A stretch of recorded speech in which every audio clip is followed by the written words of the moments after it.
Good morning all of you students. आज हम political science का चैप्टर फर्स्ट राष्ट्र निर्माण की चुनौती इसके इम्पॉर्टेंट लॉन्ग क्वेश्चन के बारे में डिस्कस करेंगे। I hope you will listen carefully. So let's start the question.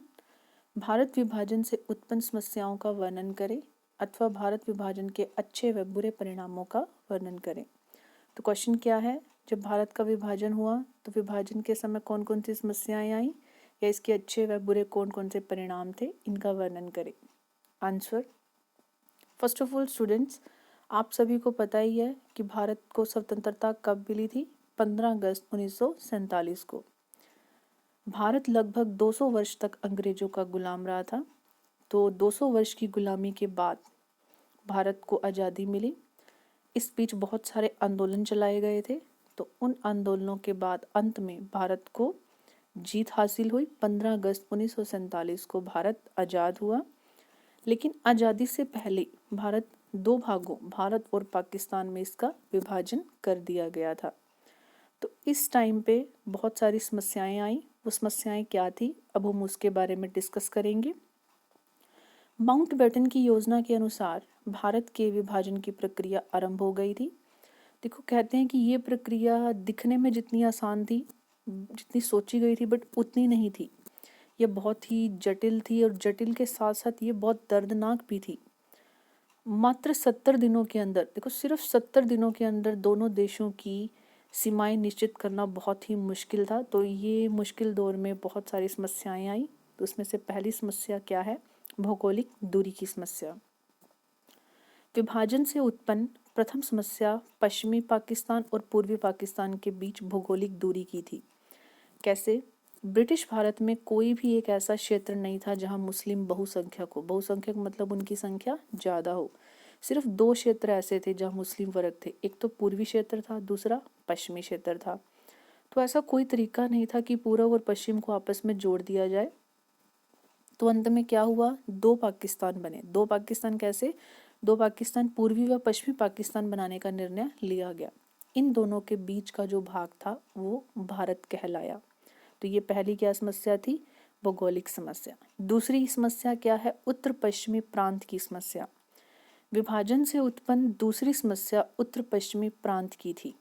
देखो, कुछ ऐसा देखने में नहीं था कि प्रत्येक मुस्लिम पाकिस्तान में जाना चाहता था। मतलब कुछ एक ऐसे थे कि जो पाकिस्तान में नहीं जाना चाहते थे, लेकिन कुछ ऐसे थे जो वहीं बसने के लिए तैयार थे।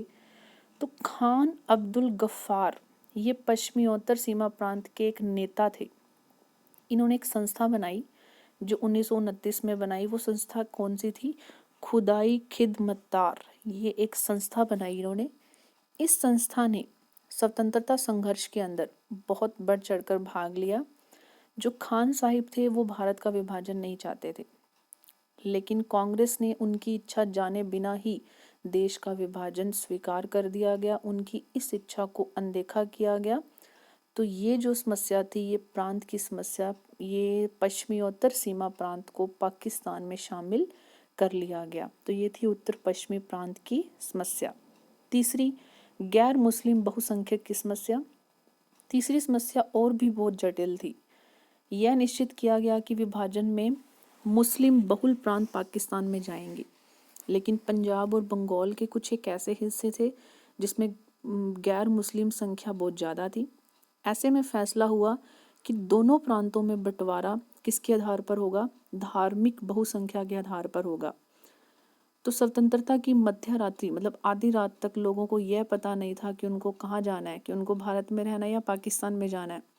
तो अंत में क्या हुआ, पंजाब और बंगाल का विभाजन हुआ और ये भारत विभाजन की सबसे बड़ी दर्दनाक घटना थी। फोर्थ है शरणार्थियों की समस्या। देश का विभाजन भारत और पाकिस्तान के रूप में हुआ। तो देखो, भारत दो हिस्सों में बट गया। तो इसमें जो रहने वाले शरणार्थी थे, मतलब जो मुसलमान थे वो तो पाकिस्तान में रह गए, लेकिन जो गैर मुसलमान शरणार्थी थे ना, उनके ऊपर बहुत ज़्यादा समस्याएं सामने आई।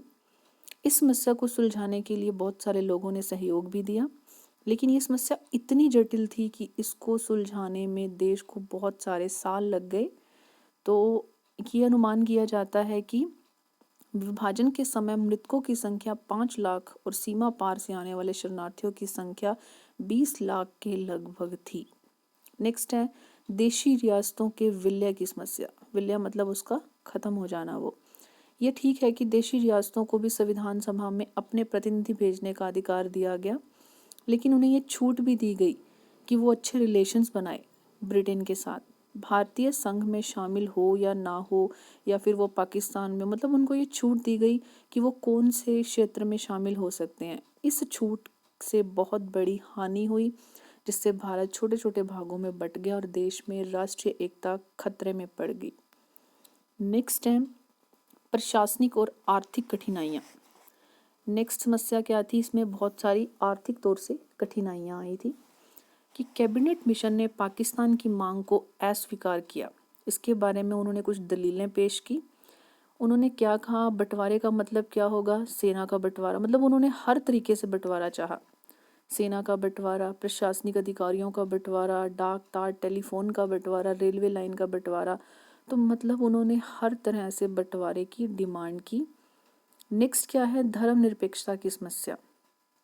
नेक्स्ट भी जटिल समस्या थी कि धर्मनिरपेक्षता की समस्या। भारत के राजनीतिक नेता टू नेशन थ्योरी मतलब द्विराष्ट्रीय सिद्धांत के पक्ष में नहीं थे, लेकिन भारत का विभाजन तो धर्म के आधार पर ही हुआ है, क्योंकि देखो मुस्लिम ज़्यादा पाकिस्तान में हैं और गैर मुस्लिम संस्था वो क्या है, वो भारत के अंदर है।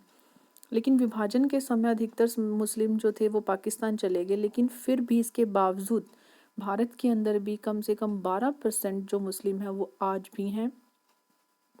ऐसी स्थिति में अल्पसंख्यकों के साथ किस प्रकार व्यवहार किया जाएगा, उन्हें कैसे अधिकार मिलेंगे, तो क्या भारत एक धर्मनिरपेक्ष राष्ट्र कह पाएगा?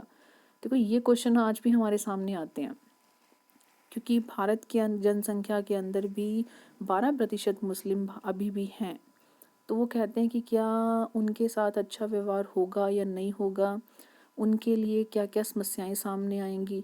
तो ये जो समस्या थी, ये समस्या धर्मनिरपेक्षता की समस्या कहलाई। तो भारत को एक धर्मनिरपेक्ष राज्य भी घोषित कर दिया गया। अब इसके कुछ परिणाम आएंगे। इसके दो परिणाम अच्छे और बुरे। देखो कोई भी काम होता है उसके अच्छे बुरे दो परिणाम निकलते हैं। तो ऐसे ही जो भारत का विभाजन हुआ तो इसके अच्छे परिणाम क्या थे और इसके बुरे परिणाम क्या थे। अच्छे परिणाम क्या थे, विभाजन से स्वतंत्रता जल्दी प्राप्त हुई। दूसरा, इससे कानून व्यवस्था लागू करनी आसान हो गई। तीसरा, सरकार ने क्या किया था, प्रारंभ में क्या किया था, मुस्लिम लीग ने अंतरिम सरकार में शामिल होने से इनकार कर दिया, लेकिन बाद में वो उसमें शामिल हो गई। चौथा, भारत विभाजन के बाद पाकिस्तान व हिंदुस्तान दोनों राज्यों में अल्पसंख्यकों के हितों की समान रूप से सुरक्षा की जाती थी, मतलब इसमें अखंडता का भाव नहीं था। पांचवा, भारतीय नेता भारत के आर्थिक व सामाजिक विकास की ओर ध्यान दे सकते थे। इससे भारत को विश्व स्तर पर महाशक्ति के रूप में उभरने का मौका मिला। ये थे इसके कुछ अच्छे परिणाम।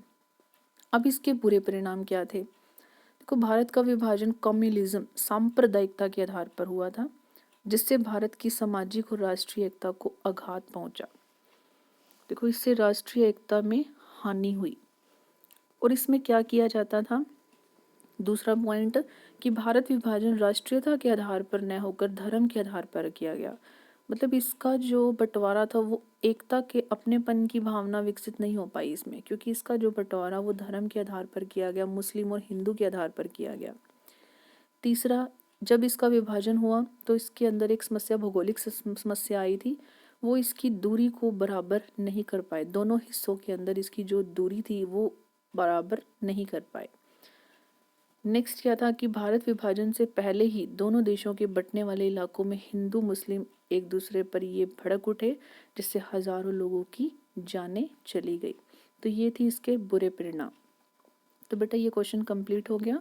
भारत विभाजन की समस्या या इसके अच्छे व बुरे परिणामों का वर्णन करें। बाकी क्वेश्चन हम नेक्स्ट वीडियो में करेंगे।